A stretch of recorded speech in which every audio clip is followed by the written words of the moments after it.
Kain po mga followers ng aking hapunan. Meron tayong dahon ng nilagang kamote na sasawsaw natin dito sa bagoong isda. Yan.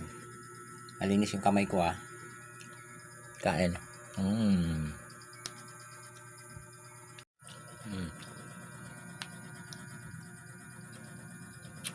Kain ng hapunan.